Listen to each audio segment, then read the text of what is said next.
And of course, the minister of the day is Reverend Lloyd Moe. How about that? Well, you look good for that. so it is. See, we knew you were in the midst Melissa, of transformation here. And her assistant, of course, is Reverend Nancy Althouse. And our wonderful music man over there is Ed. And our song leaders today are Mr. Reverend Glenn and Reverend Jack. Just say the name, my brother. Just say the name, my brother. Oh, okay. The brothers. So anyway, enjoy and listen and have a good time. So we are in for a treat. Come on, you stand with me. Okay. Nancy and I would like to welcome you too, and I really want to thank Nancy because I walked in today and saw her standing there and thought, wow, I really need Nancy. Nancy, will you help me with the service? I'm glad and she said, to be needed. Yeah. I always do. This is my fun time. So Nancy came in with me. So welcome, everybody. Thank you. Our first hymn for today is God of Our Fathers, 488. And please stand now. Okay.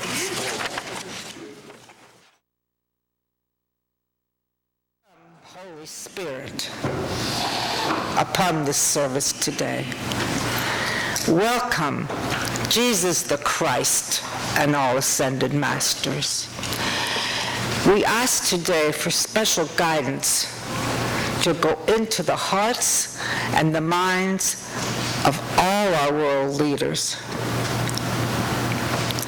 and that they may receive the light, even though we don't see it ourselves, but in those other countries, Libya in particular, and Syria.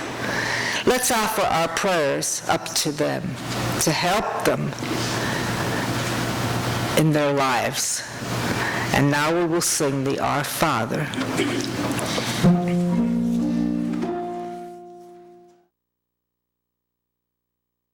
you know, is our church creed. Let us all say it together. This church was founded. Spiritual reading today is actually a stanza from a poem by William Wordsworth.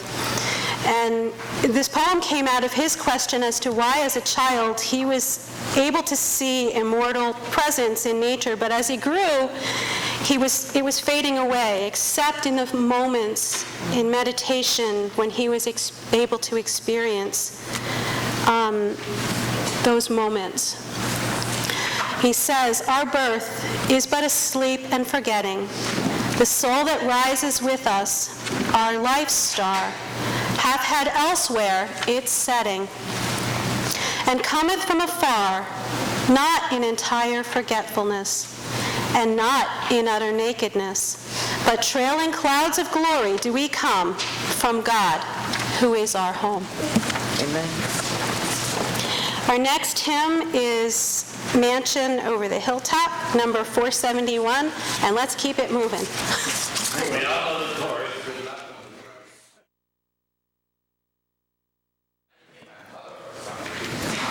Oh, okay. We'll never grow old. You never grow. I gotta say, I appreciated Nancy and I were both doing the trumpet flourishes during the first hymn. The title of my lecture is There's Always More, and it seems like I've used that title before, and I suspect I'll probably use it again, because more often than not, when I ask for guidance, the answer I get, sometimes the only answer I get, is there is more. And I wonder sometimes if that's a cop-out. What is this answer? There's always more, but that, and I say it doesn't help me. There's always more. How does that help me? But it lets me know that what I think I see isn't exactly what is, and take the next step to see what really is, because often that little me is identifying things, and it takes time for the big I to kind of kick in. So So it does help. It's usually the riddle that gets my attention anyway, and it holds my fire. And in the end, it only leads to more questions that I don't know the answer to. But that's unknowable. I do know how to form a question, though. So this lecture began as a summary of life after death, after life after death, after life after death. And it actually came out of a song that I played for Nancy and Alice and Karen weeks ago, out of Paul Simon's new album called The Afterlife. And the name of the song is called The Afterlife. It's evolved somewhat since then, but it's a good starting point. The end, I mean, is a good starting point. We might as well work like the wizard. You know a wizard works backwards in time, right? You know that? Wizards work backwards through time. So we're going to start at the end and work back to the beginning, and that's how they do it. And it's actually a fun way to look at things, don't you think? So in the end, there was. That phrase just came to me as I was parting that was the phrase that was there as the next part as I was writing this, in the end there was, and it reminded me of something else. I picked up a book. I was up at the Himalayan Institute this week. I picked up a book on sutra and initiation for a specific reason. I'll tell you about that later.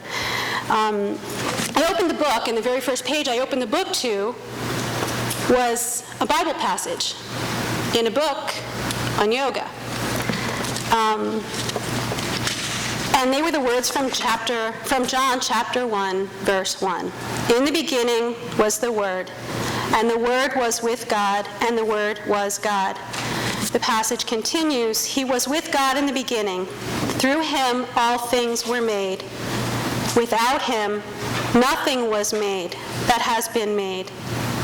In Him was life, and that life was the light of all mankind. That light shines in the darkness, and the darkness has not overcome it.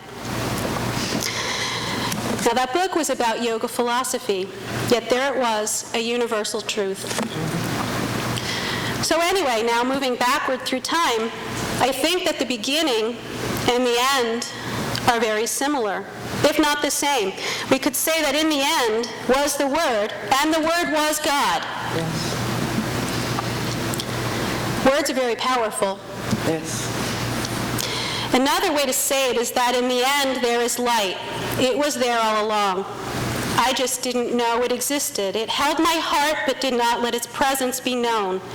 I knew that the light was important, that it had to be present, but no matter how hard I focused on it, I didn't see it, for I knew it not. It became apparent to me only when the darkness was upon me. I then knew the light, and that was hope. I had faith that the light would intercede, and it did. I knew. See, the ending is but another beginning. Did you notice the hymn selections today? I got to tell you, I didn't pick them. They picked themselves. Just, paging through the hymnal, but they kind of fit with this theme. And they played into the thoughts for today's lecture. In the end, there is only what you know, and you know it all. Have you seen the movie Hereafter? I think so.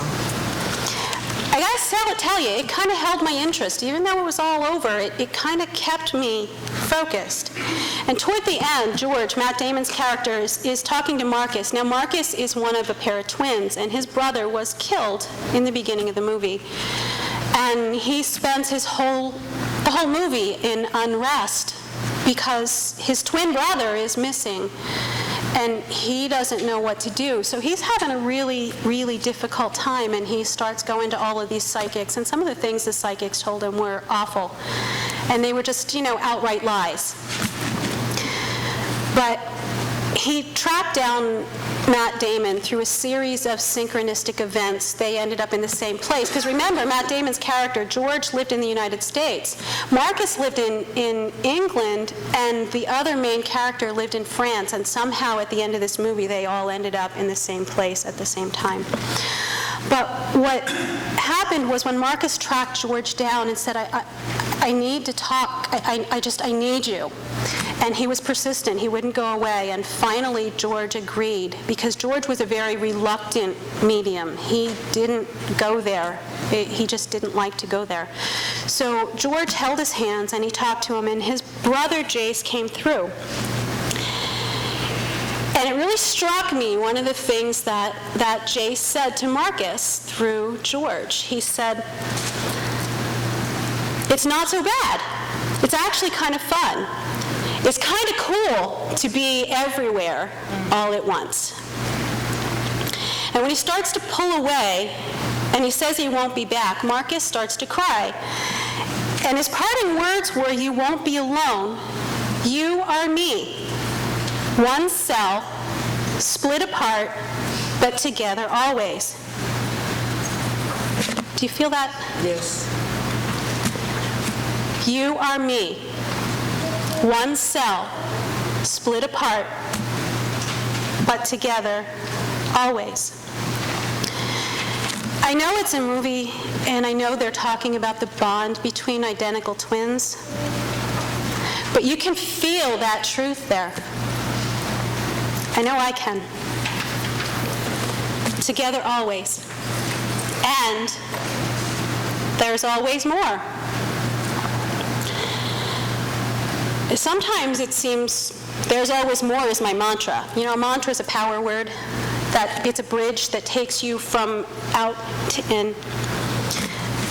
There's always more. Sometimes is my mantra. And this week I was exposed to mantra a little more deeply. I told you I was to the Himalayan Institute for their annual meeting, and they're up to some pretty good stuff that I'll share with you a little later. But there I was in the uncomfortable position of being the new person. And I recognized many faces and could even put a few names with them. Nobody knew my name. And I spent much of my days in silence, which was okay because, given my job, spending time in silence is a really good thing. I didn't have to talk to anybody. But mealtime was a little uncomfortable. And it would have been simpler to sit at the silence table, because then I could have stayed silent. However, why would I not challenge myself by sitting at a table with people I didn't know? So the first day I was there at dinner time, I sat next to a very sulky man who reminded me of Ricky Ricardo. Just his voice reminded me of Ricky Ricardo. But he was kind of fun to talk to. He was engaging, and we talked about how we got there. And he came from Richmond, and he was talking about coming up 95. And he said, 81's longer, but it's a lot easier. So anyway, we kind of kept it light. And a little later, a man, his name was Raj, came and sat down, and he was talking for a while. And we started talking about the Living Tantra program that they'd had up there this year. When I saw the spiritual head of the Institute speak, he just amazed me, because as he talked, he'd be moving his hands, and you could watch the energy just moving all over the place. It was just amazing to watch him talk. So I really just wanted to go so I could watch the energy fly all over the place. It was really cool. So we started talking about that, and then Raj asked me if I'd received my attunement. And my mind started racing, like, attunement, which one?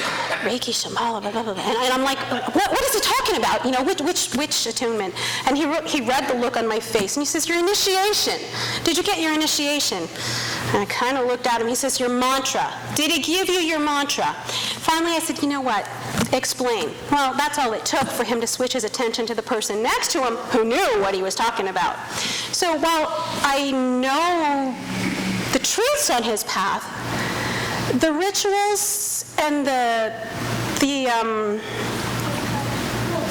things, the rituals and the specifics to his path are foreign to me. I'm just learning that part. And it's kind of like us, our truths are universal. We all kind of get the truth, but not everybody gets it the same way. So he went on talking, and his tone changed, and he started talking about a dream that he'd had about, he said he was awake and aware, yet asleep and dreaming. And he was very aware of being part of all that was. And it was an entirely blissful experience until he questioned, who am I? And as soon as he questioned, who am I within this wave of bliss, the wave of bliss disappeared because now he was in the small I rather than the big I. And because he wasn't really talking to me, my mind kind of wandered off to earlier that day when I was getting off of, I don't know if it was 380 or 84, because it's kind of where they all come together at Route 6 to head up the mountain. And this wave of joy just washed over me. And I felt myself expand, and I was just a part of all that was. And I recognized it as joy. I don't know if it was the altitude. I don't know if it was the path. I don't know if it was the land. Don't know what triggered it, but I got to tell you, that wave of joy, it just stuck with me. And I was still in this world, and my car was still moving in this world, but the joy was just overwhelming. So I could relate to what he was talking about, but I couldn't be where he was because I wasn't on his path.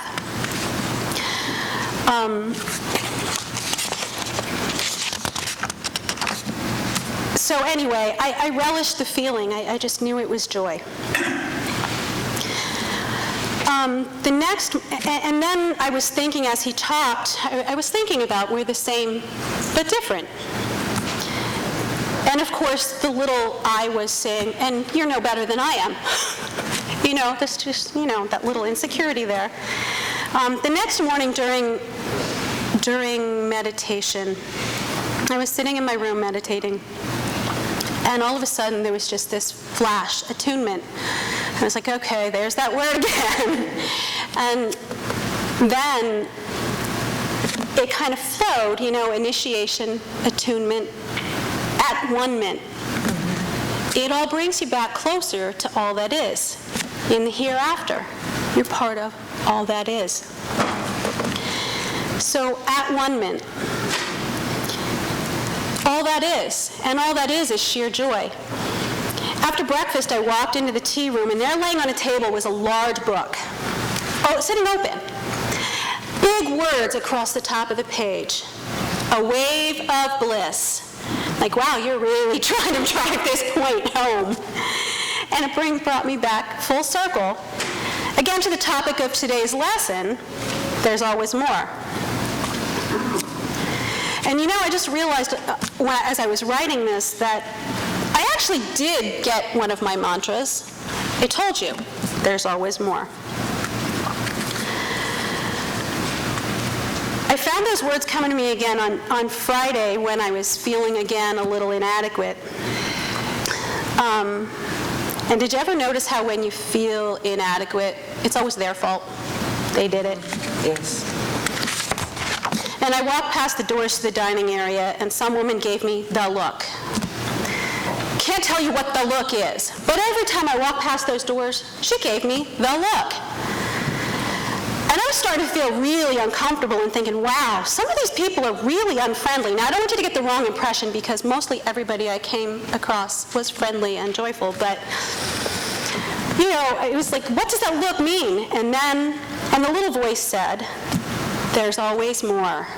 And it occurred to me that maybe she may not even be looking at me. She may be looking for someone, and every time I walked by the door, I wasn't the person she was looking for.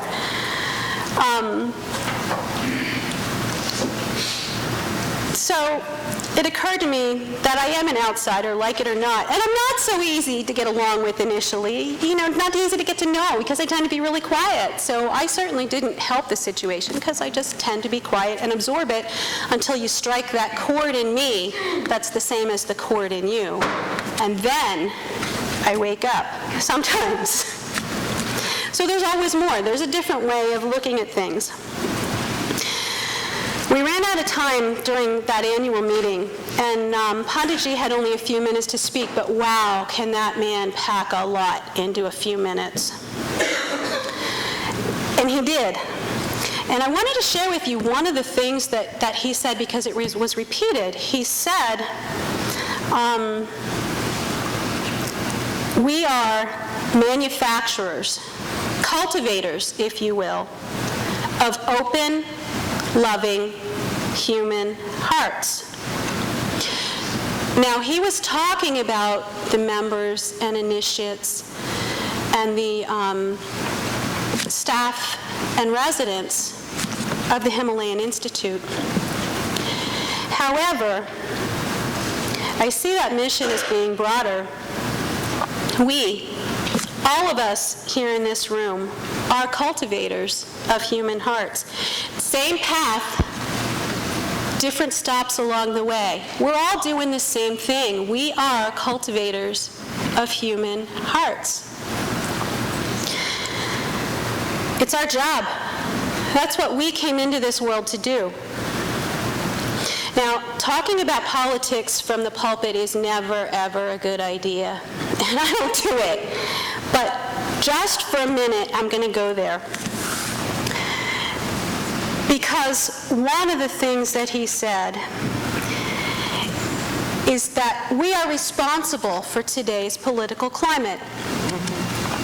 When you look at a monarchy, the people reflect the ideals of the king. When you go into a business, the employees reflect the ideals of the management or the owner. Think about the stores you go to. Think about the philosophy of the people who run the store. Think about where you like to be and where you don't like to be. Think about the attitude of the employees. Think about the attitude of the owners. And they tend to go together. In a democracy, the leaders reflect the ideals of the people. We may not want to hear that, but that's really the way it works. In other words, we are them. I know that's not the first time you've heard this, because I know those words have been spoken from this space before. We are them. We are them, one cell, split apart, but together forever. We are them, and we must get our house in order. How do you do that? Meditate on what's right and true, rather than on how someone else has treated you or might treat you. Meditate on the joy rather than the pain.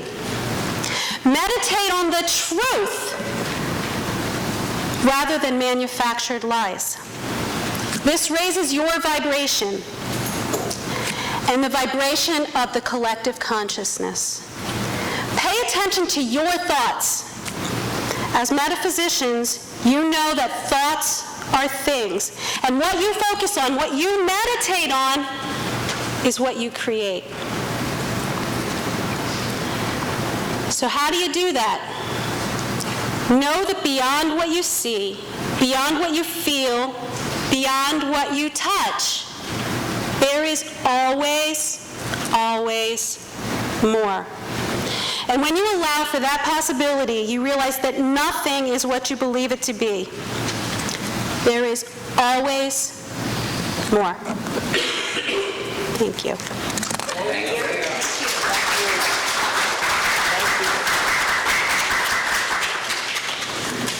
Okay. That was a wonderful lecture. And Yeah, but there's always more. look at your program.